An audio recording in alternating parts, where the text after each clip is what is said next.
Paper 1 time zone 1 का paper है। ये पेपर 114024 अक्टूबर नवंबर 2019। इसके कुछ क्वेश्चन हमने कर लिए हैं। आज हम स्टार्ट करेंगे from question number I think 17 है। Let me check.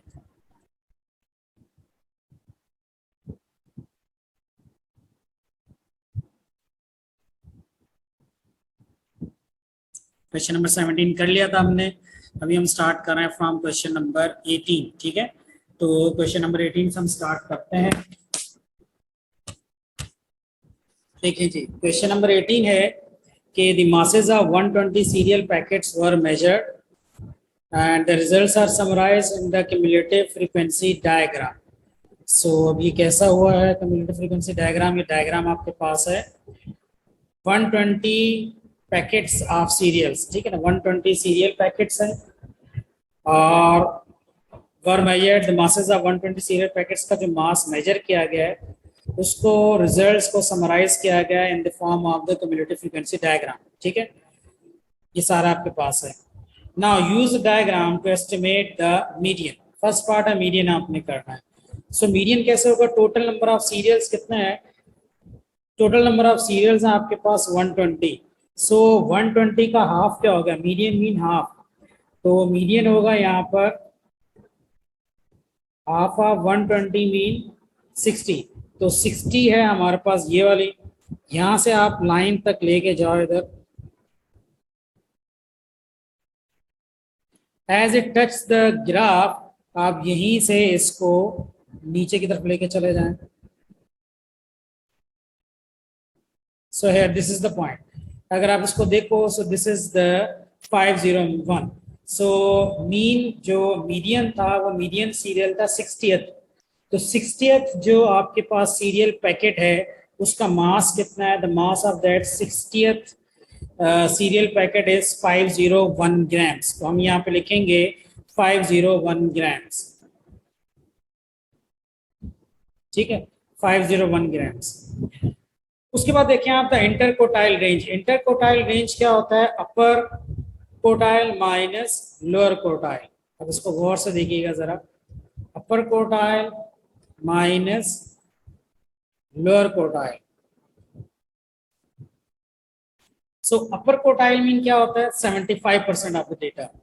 75% of the data. Median होता है 50% ऑफ द डेटा। ये 50% है। अपर कोटाइल है 75% ऑफ डेटा और लोअर कोटाइल होता है 25% ऑफ द डेटा। सो अब जरा यहाँ पे आप देख लें कि 120 है टोटल सीरियल्स। तो 120 का 75% कितना हो जाता है? 120 के 75% कहते हैं या इसको 3/4 भी कह सकते हैं। तो यहाँ पे मैं 75% ही चलें बताता हूँ। 75/100 0 0 से कैंसिल हो जाएगा। तो 12 इंटू 75 कितना हो जाता है?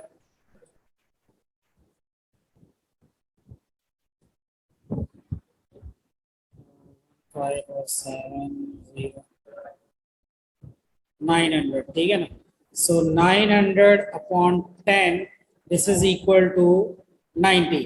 तो आपने 90th सीरियल को देखना है कि जी 90th सीरियल का क्या है। तो 90th सीरियल का आप मास चेक करेंगे कहाँ से? ग्राफ से। अच्छा, ये वर्किंग करनी कोई जरूरी नहीं है, ये सिर्फ और सिर्फ मैं आपको समझाने के लिए कर रहा हूँ। एग्जाम में आप डायरेक्ट आप कैलकुलेट कर सकते हैं इधर रफ पे कहीं पर भी और देख लें कि जी 75% क्या होगा। 120 को ज्यादा इजी था कि मैं 3/4 3/4 कर देता तो डायरेक्ट मेरे पास आ जाता। ठीक है, तो बहरहाल अब 90 का आप चेक कर लें। 90 पे क्या है? ये 60 है, 80 है, 80 और 100 के दरमियान में यहाँ पर एग्जैक्टली आ रहा है 90। ठीक है, आप जरा ये 90 से लेके जाएं अपने पास। मैं यहाँ डॉटेड लाइन रेस कर रहा हूँ। As it touch the graph, आप वहीं से नीचे लेके आएंगे इसको।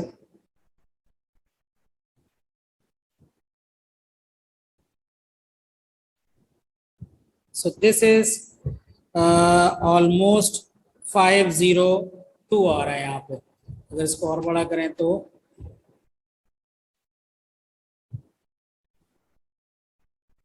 यस तकरीबन 502 आ रहा है। ठीक है ना। तो 90 पे 502 है, इसको आप नाम देंगे upper quartile is named as Q3, median को हम कहते हैं Q2, और लोअर कोटाइल क्या होगा? लोअर कोटाइल 60 का भी हाफ जो होता है, मीन 60 था आपके पास मीडियन, तो मीडियन होता है 50% ऑफ द डेटा, तो इसका भी कम कर दें, इसका हाफ कर लें तो वो हो जाएगा लोअर कोटाइल, यानी 60 का हाफ हो जाता है 30। तो 30 पे ग्राफ कहाँ पर है आपके पास? यहाँ पर। यहाँ से अब आप इसको लाइन को डॉटेड लाइन रेज कर लें या आप थिक लाइन रेज करें, इससे कोई इशू नहीं है। सो ये पॉइंट यहाँ पे आके टच कर रहा है। This is the second box of after 500। तो 500 और 501 के दरमियान 5 बॉक्सेस हैं, mean 5 boxes is equal to 1। तो 5 स्मॉल बॉक्सेस, ये भी देख लें, 5 स्मॉल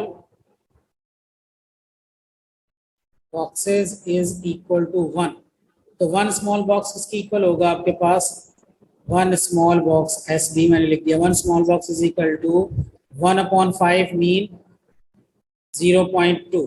तो एक स्मॉल बॉक्स 0.2 के इक्वल होगा। अगेन दोबारा ये करने की जरूरत नहीं है, अगर आप मेंटली कैलकुलेट कर सकते हैं तो ठीक है, मैंने सिर्फ उन स्टूडेंट्स के लिए लिखा है जो मेंटली कैलकुलेट करने मुश्किल हो रही है। तो 1 small box is equal to 0.2, तो ये बन जाएगा आपके पास Q1 which is equal to 500.4। ठीक है, सो 500.4, यहाँ देखें इधर, तो ये मैं रब कर रहा हूँ, अगर आप लिखना चाहें तो इसको लिख लें।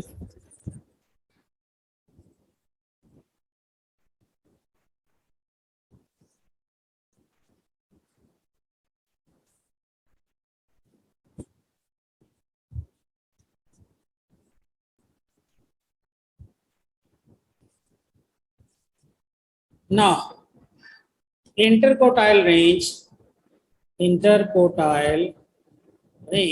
is equal to Q3 upper quartile minus Q1। तो Q3 तो हमारे पास आ गया है 502 जी, 502, और लोअर क्वार्टाइल आ गया 500.4। तो ये अगर आप इसमें से सब्ट्रैक्ट कर दें तो ये बन जाएगा एग्जैक्टली 1.6। ठीक है, तो इंटर क्वार्टाइल रेंज आ रहा है आपके पास 1.6। क्लियर हो गया? नेक्स्ट पार्ट पे आ जाएं।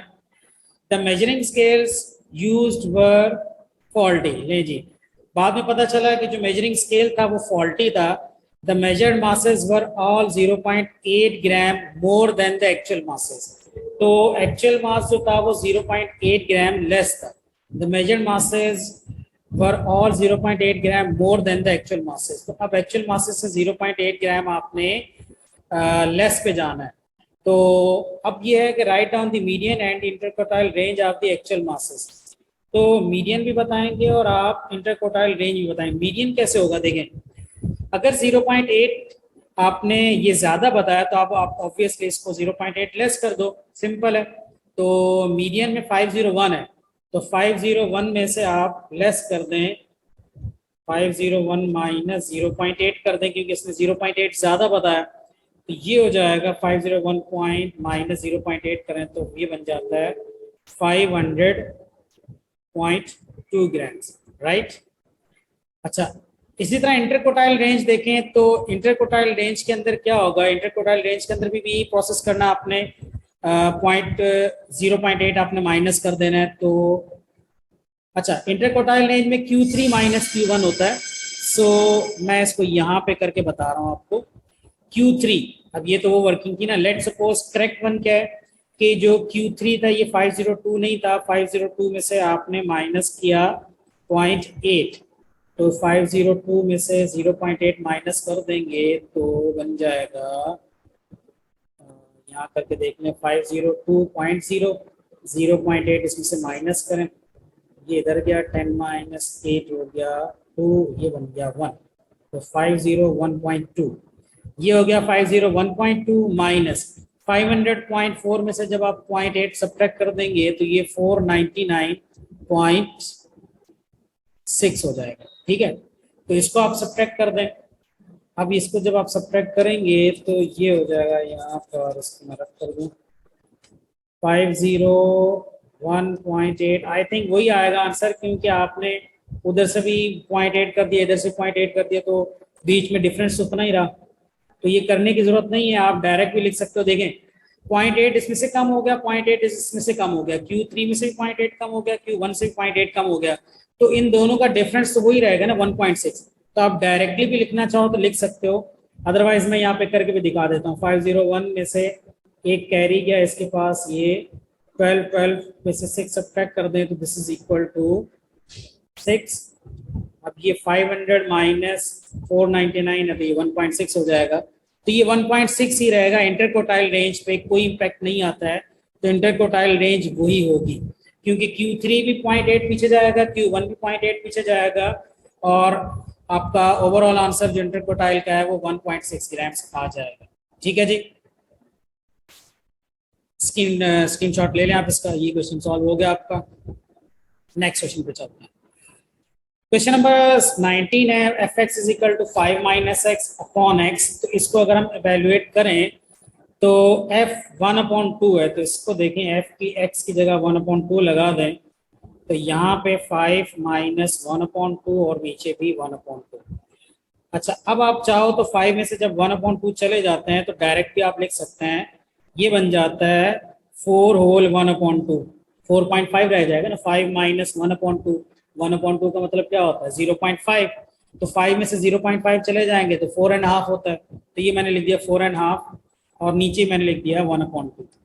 अब आप इसको सिंप्लीफाई करें तो 4 2 से 8 प्लस 1 9/2 डिवाइड हो रहा है, नीचे वाले फ्रैक्शन है 1/2 से, तो 9/2 डिवाइड का मीन इसको मल्टीप्लाई करेंगे तो रेसिप्रोकेट हो जाएगा, 2 ऊपर 1 नीचे, 2 और 2 कैंसिल, तो आंसर आपके पास आ जाएगा यहाँ पर 9। 1 मार्क का क्वेश्चन है, आप अपने हिसाब से भी कर सकते हैं इसको।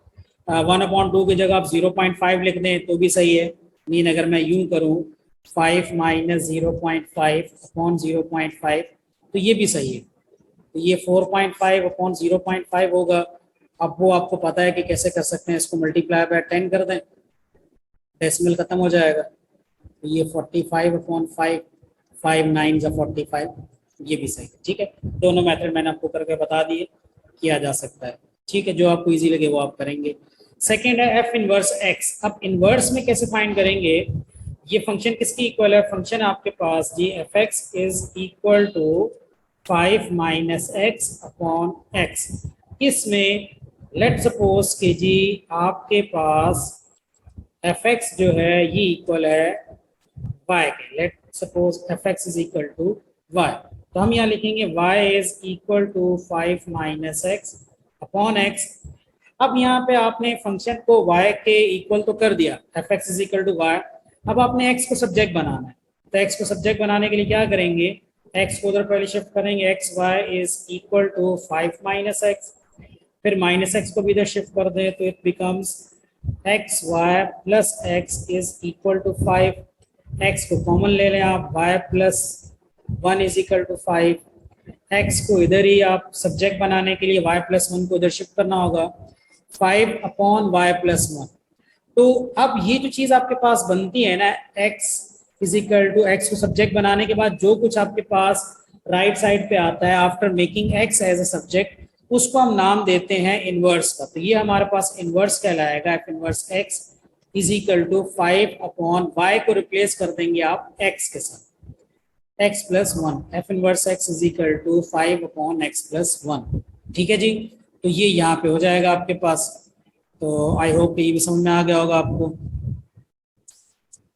क्वेश्चन नंबर 20 पे आ जाएं जी। क्वेश्चन नंबर 20 है, the table shows the result when a dice is throne 300 times. अच्छा जी, डाइस को 300 टाइम्स अगर आप थ्रो करते हैं तो ये आपके पास पूरा रिजल्ट आ गया। डाइस 6 साइडेड डाइस है, तो 1 की फ्रीक्वेंसी आ रही 55, मीन 1 जो रिपीट हुआ है नोट किया तो 155 टाइम्स आया, 242 टाइम्स आया, 345 टाइम्स आया, 4 की फ्रीक्वेंसी अननोन है, 550 टाइम्स आया, 6 की frequency Q. Now the question is said that the relative frequency of throwing a 4 is 0.2। अगर आप रिलेटिव फ्रीक्वेंसी की बात करते हैं थ्रोइंग अ 4 को अगर आप थ्रो करें और उसकी रिलेटिव फ्रीक्वेंसी की बात करें तो रिलेटिव फ्रीक्वेंसी है 0.2। Find the value of P end of Q. अच्छा क्वेश्चन है। देखो रिलेटिव फ्रीक्वेंसी कैसे होती है, रिलेटिव फ्रीक्वेंसी आपने पढ़ा है कि रिलेटिव फ्रीक्वेंसी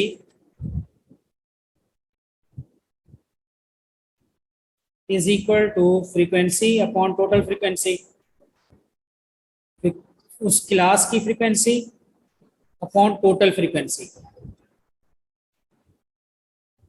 ठीक है, टोटल फ्रीक्वेंसी। ना रिलेटिव फ्रीक्वेंसी यहाँ पे गिवन है, दिस इज गिवन 0.2, और इस क्लास की जो अपनी फ्रीक्वेंसी है यहाँ पर वो हमें नहीं गिवन है, वो कह रहे हैं पी है, और टोटल फ्रीक्वेंसी गिवन है 300। तो 300 इधर शिफ्ट हो जाएगा, मल्टीप्लाई होगा, तो यहाँ पे आप इसको मल्टीप्लाई कर लें 0.2 को, जब आप 300 से मल्टीप्लाई करते हैं तो 302 से 600 हो जाएगा। डेसिमल एक नंबर के बाद आए, यहाँ पॉइंट के बाद आप लगा दें 0, तो ये पी आ जाएगा आपके पास 60, ठीक है। पी आ गया आपके पास 60 के जी, पी की फ्रीक्वेंसी होगी 60। ऑब्वियसली अगर पी 60 है तो क्यू अब सिंपल हो गया आपके लिए कैलकुलेट करना, क्योंकि टोटल नंबर आपके पास है 300। तो अब आप इसको चाहो तो यहाँ पे कैलकुलेट कर लो, 300 में से सबको माइनस कर दें आप, यहीं पे वर्बली 55 और 45 कितने हो जाएंगे, 100, 150 और 150, 60 और 40 हो जाते हैं 200, तो 150, 250, 252 हो जाएंगे, ठीक है ना। तो 360 माइनस 252 करें तो ये आंसर हो जाएगा 48, ठीक है। 360 माइनस 252 करें, हाँ ठीक है। एक बार इसको चेक कर लेना, ठीक है। अगर कोई मिस्टेक हो गई हो तो मैं माजरत चाहूँगा, कुछ इसको कैलकुलेट कर लेना, सिंपल है, ठीक है। 55, 42, 55, पी की जगह 60 और ये पी हो गया आपके पास, ये 50 है, तो सबको आपने 360 है या 300 है, 300 है सॉरी। तो 300 में से जब इसको माइनस करेंगे, 300 माइनस 250, तो ये आ जाएगा 48, right. Second part, how many times would you expect to throw a 2 when this dice is thrown 1000 times. Now same यही प्रोबेबिलिटी है, 1000 टाइम्स आप इसको थ्रो कर रहे हैं, तो 300 टाइम्स जब आपने थ्रो किया तो 2 कितनी दफा रिपीट हुआ, 300 टाइम्स में 2 रिपीट हुआ, 2 की फ्रीक्वेंसी थी 42, तो 300 टाइम्स में 42, 300 टाइम्स जब थ्रो किया गया तो 42 टाइम्स 2 जो रिपीट हुआ। इसी को हम आगे लेके चलते हैं कि अगर हम इसी को देखें तो 1000 टाइम्स में कितना होगा, यूनिटी मेथड से देख लें तो x है, सिंपल है, तो 300 इंटू एक्स, ये हो जाएगा आपके पास 300x into 1000 into 42 mean 42,000, x is equal to 42,000। On the other side जब आप इसको शिफ्ट करेंगे तो ये डिवाइड हो जाएगा, 00 कैंसिल, 420 अपॉन 3, 3 1 से 3, एक कैरी इसके साथ लग जाएगा 12, 3 4 से 12 एंड 40, तो x बन जाएगा यहाँ पे 140, ठीक है जी। तो इस तरह करके आपके पास आ जाएगा 140 टाइम्स के, अगर यहाँ पर 3 1 से 3 4 3 4 से 12, ठीक है, हाँ 140, तो यहाँ से आपके पास आंसर आ जाएगा 140 टाइम्स। अगर यहाँ से आप इसको 1000 टाइम्स डाइस को थ्रो करते हैं तो आपके पास 2 रिपीट होने के चांसेस हैं 140, क्लियर। तो यहाँ तक आपको समझ में आ गया होगा।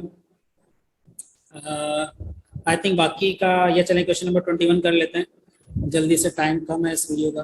देखें क्वेश्चन नंबर 21 कैसे होगा, और देखें क्वेश्चन नंबर 21 में है कि आपके पास ये डायग्राम गिवन है। In the diagram, the points A, B, C, D, and E lie on the circle center O. The points B, O, and E lie on a straight line. ठीक है ना, B, O, and E ये straight line पे है। A, B is parallel to E, D, arrows से भी mention है और लिखा हुआ भी है। D, E, O is 53 degree, right? Find X। अब जरा यहाँ पे आ जाए जी, X कैसे होगा, बहुत सिंपल है। देखो आपने पहली प्रॉपर्टी पढ़ी है कि बी ओ डी, आप जरा देखें, बी से एक लाइन जा रही है ओ पे और फिर जा रही है डी पे, बी ओ डी, और फिर इसी सेगमेंट पे बी ओ डी से अगर आप देखें तो एक लाइन जा रही है बी ओ ई पे और फिर यहां से चली जाती है डी पे, बी ओ डी और बी ई डी। तो हम यहाँ पे लिखेंगे B O D is B O E, तो बी ओ डी सेंटर पे बनता है, ये एंगल ट्वाइस है बी ओ ई का। रीजन आप यहाँ पे लिख लो, angle at centre is equal to twice angle at the circumference. Centre पे बनने वाला एंगल सर्कमफेरेंस पे बनने वाले एंगल का डबल होता है। तो बी ओ डी तो आपके पास है एक्स, ठीक है, बी ओ डी है आपके पास, दिस इज एक्स, तो ये हो जाएगा X is equal to twice of 53 mean 106। तो I am writing here X is equal to 106 degree, ठीक है जी।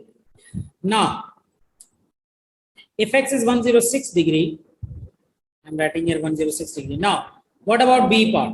See, B, C, D, and E. If you look at the diagram, B, C, D, and E. Just focus here, B, C, D, and E.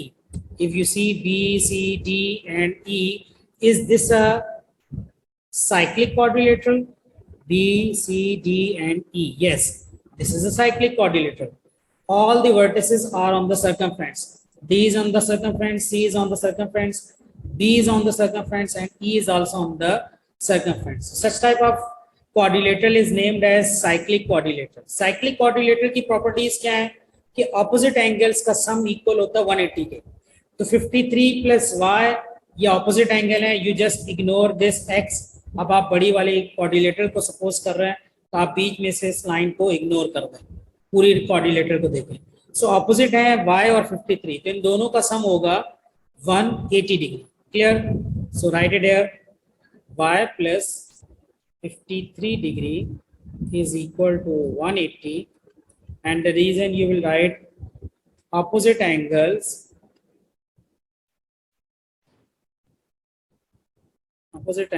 in cyclic quadrilateral.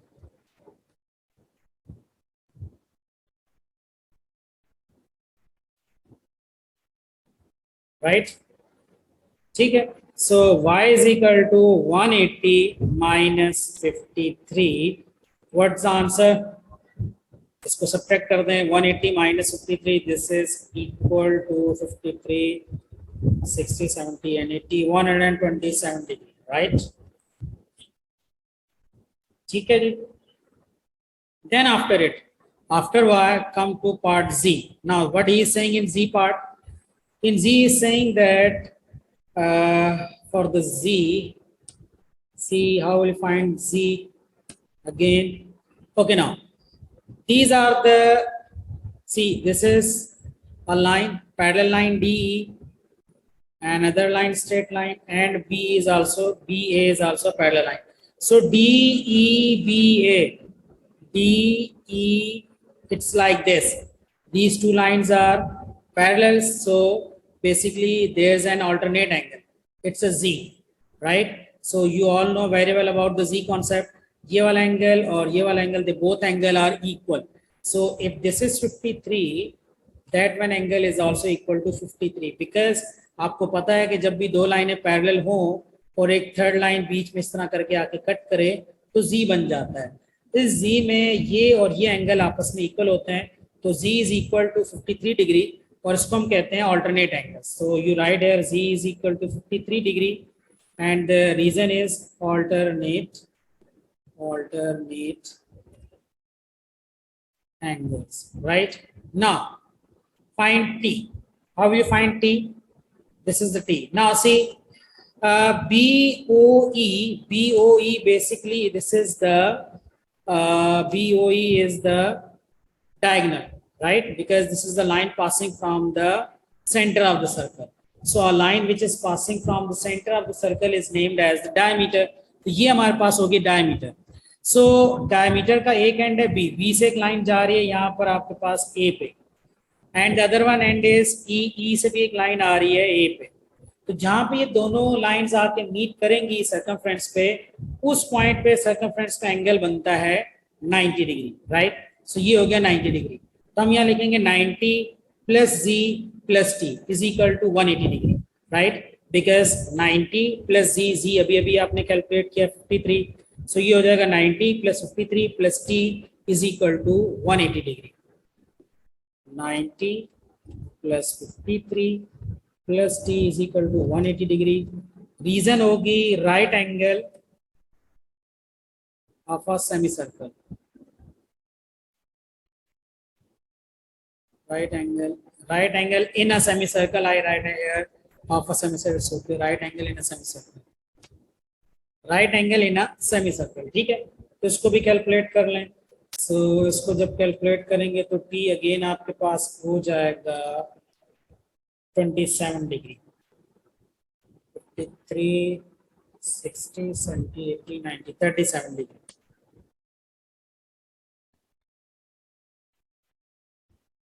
ठीक है जी।